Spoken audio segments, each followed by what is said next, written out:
Tribunal 2-এ এখন পর্যন্ত আজকে যে মামলাটা ছিল সেটা হচ্ছে আশুলিয়ায় 6 জনকে পুড়িয়ে দেওয়া।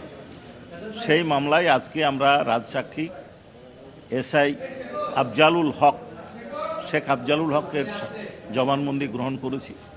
আসামি পক্ষ তাদের পক্ষ থেকে জেরা করার জন্য সময়ের আবেদন করলে অনারেবল ট্রাইব্যুনাল দীর্ঘ শুনানির পর কিছু অংশ জেরার অংশ সম্পন্ন হওয়ার পর তাদেরকে সময় মঞ্জুর করেছেন এবং আগামীকাল সকাল 10:30 অনারেবল ট্রাইব্যুনাল বাকি জেরার জন্য সময় নির্ধারণ করেছেন। এই আফজালুল হক এই মামলার 12 নম্বর সাক্ষী, এই আসামি, এবং 23 নম্বর সাক্ষী, রাজসাক্ষী হিসাবে 23 নম্বর সাক্ষী।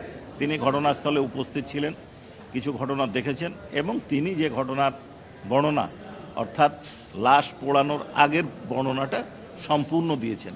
কে গুলি করেছেন, কিভাবে গুলি করা হয়েছে, কে ডিপ্লয়েড করেছেন এবং পরবর্তীকালে কমান্ড রেসপন্সিবিলিটিতে পরবর্তীকালে এবং পূর্বে এলাকার এমপি সাইফুল ইসলাম এবং ডিআইজি সৈয়দ নুরুল ইসলাম, এসপি আসাদুজ্জামান রিপন এবং এডিশনাল এসপি যে 2 জন আছেন জোন ইনচার্জ, তাদের ভূমিকার ব্যাপারে অর্থাৎ তাদের ইনঅ্যাকশান এবং পাওয়ার টু পানিশ যেটা প্রয়োগ করেননি বা ইনঅ্যাকশান করেছেন সেইটার ওপর বর্ণনা দিয়েছেন। অর্থাৎ কমান্ড রেসপন্সিবিলিটিতে যারা ছিলেন অরিজিনাল একজন পারপিটেটরের নাম বলেছেন এবং আমাদের মতে আমরা যেটা মনে করেছি যে ফুল এবং ট্রু ডিসক্লোজার উনি আশুলিয়ার বর্ণনার ওনার জানা মতে যতটুকু সেটা করেছেন এবং আগামীকাল জেরা হবে।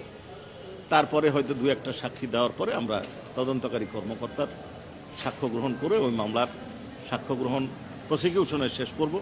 এরপরে আসামি পক্ষ এখন পর্যন্ত আমাদের কাছে কোনো তথ্য নেই। আইন অনুযায়ী তাদের যে তথ্য দেওয়ার কথা ট্রায়াল শুরুর আগেই অর্থাৎ চার্জ ফ্রেমিংয়ের পরে 21 ডেজের মধ্যে তাদেরকে বলতে হয় যে তারা কাকে সাক্ষী দেবেন, তারা কি ডকুমেন্ট দেবেন। এই ধরনের কোনো ডকুমেন্ট তারা দেবেন বা সাক্ষী দেবেন এ ধরনের কোনো বক্তব্য দেন নাই। একটি অ্যাপ্লিকেশন আছে আগে থেকে, একটা সিডিআর তলবের, যেটা পরবর্তীতে শুনানি হবে বলা হয়েছে। কাজে এখন পর্যন্ত আমাদের জানা নেই যে তারা সাফাই সাক্ষী দেবে কিনা, বরং আমরা বলতে পারি তারা সাফাই সাক্ষী দেবে না, এটাই আমরা জানি।